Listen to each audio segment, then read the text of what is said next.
Whether you're looking for a good meaty pie or a succulent Chinese meal, or maybe the elegance of fine dining, we know where to go to satisfy our cravings. But does the rest of the world know about Australian cuisine? Well, earlier this week it was reported that the renowned Michelin guide is bypassing Australia. They're heading to New Zealand to put Oceania on the global culinary map. And that is because Tourism Australia had passed on the opportunity, citing the high cost that goes with being associated with the Michelin brand. It's pretty high.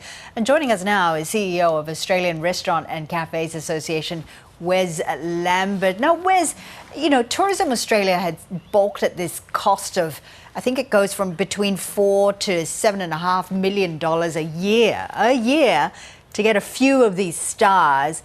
I always thought that these Michelin stars were awarded and they were not bought. Talk to us about the process of getting onto the Michelin guide.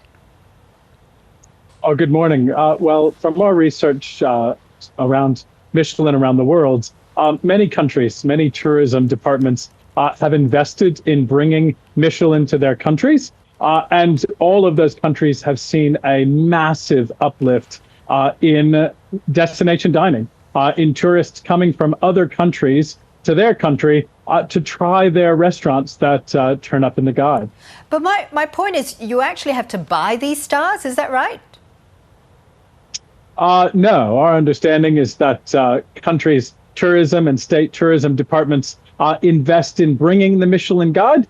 Many countries around the world and many states have done so. And that then brings Michelin into the country and then allows restaurants to then compete to be listed in the guides and to earn stars, which then drives international tourism to those restaurants. Well, we already have several Michelin-starred chefs, shall we say, working in Australia. Is it important for Australian restaurants to have Michelin stars as well? Oh, absolutely.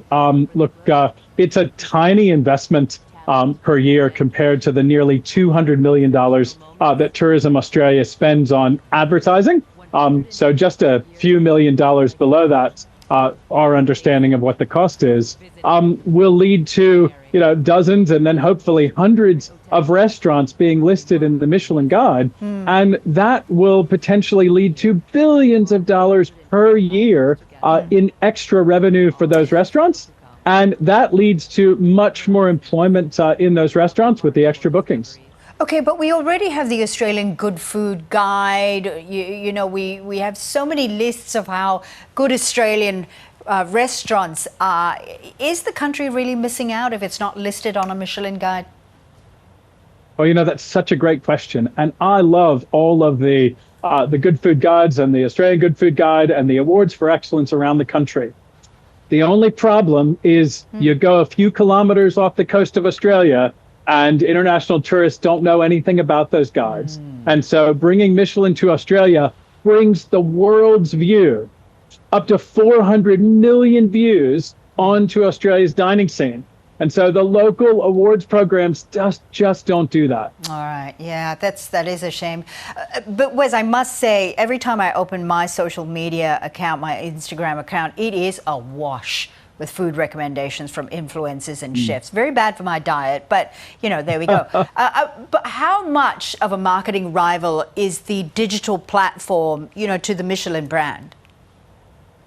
Oh, look, ultimately it's enhanced by that. So, you know, food tourism and food influencing is heavily influenced by Michelin Guide and other award systems around Australia. It just drives people to look at those posts, and it certainly would not hurt the Australian dining and the hospitality industry, which is suffering, to bring the guide to Australia.